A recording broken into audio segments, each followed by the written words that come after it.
Welcome to the journey back in time to uncover the mysteries of Egypt's ancient pyramids. The Egyptian pyramids have long fascinated historians, engineers, and curious minds across generations. These monumental structures are among the oldest and most enduring testaments to human ingenuity. But did you know that the pyramids of Giza, which we see today in their weathered, stone-covered state, once gleamed in the sun, covered in polished white limestone? Imagine the sight.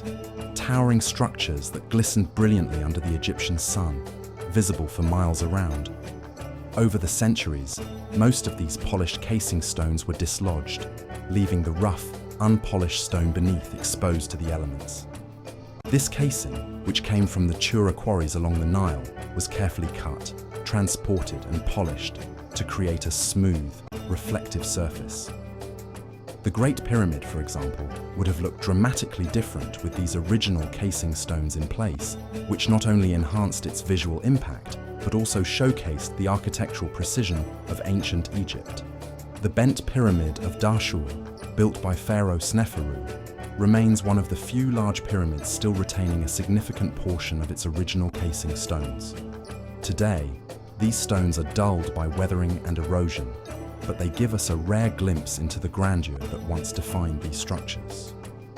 The bent pyramid retained most of its casing because of an interesting design choice.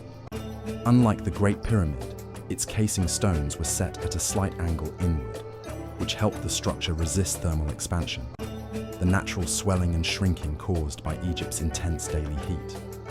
Thermal expansion is a phenomenon where materials expand when exposed to heat, causing stress on tightly joined stone blocks.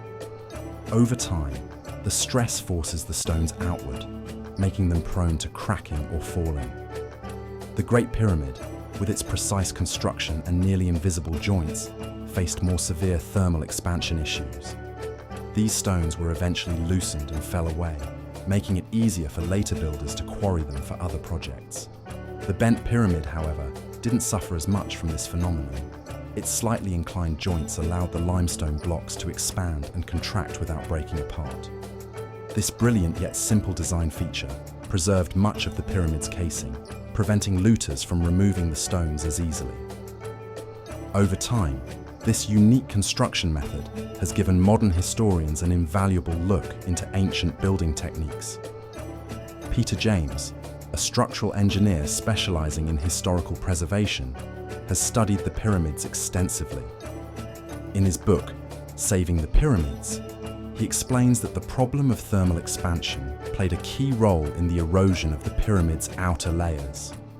James's research highlights how thermal expansion and weathering eventually contributed to the dislodging of many casing stones, making them easy targets for quarrymen.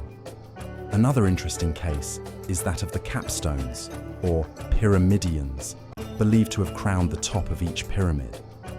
Some reconstructions imagine these capstones as golden or gilded, shining brightly as a final symbol of the pharaoh's power and divine connection to the gods. However, historical evidence suggests that these pyramidions were more likely made of the same limestone as the rest of the casing, or possibly a contrasting dark stone, like granite, which would have offered a subtle yet visually appealing contrast against the bright limestone surface. One of the reasons people imagine golden capstones is because of much later examples, like the pyramids from the Middle Kingdom, which did feature gilded decorations. But with the Great Pyramid, it's unlikely. Even though the Great Pyramid's top section is missing a few meters of stone, an enormous golden capstone would have been visible, even blindingly bright, to ancient Egyptians. Still, the reflective white limestone was probably enough to give the pyramid an imposing, almost supernatural appearance. So, what do you think? Could modern engineers replicate this ingenuity today? Or is there something mystical and irreplaceable about the way the ancient Egyptians built? If you enjoyed this look into the world of ancient Egyptian architecture, make sure to like, comment, and subscribe for more fascinating explorations into history's greatest wonders.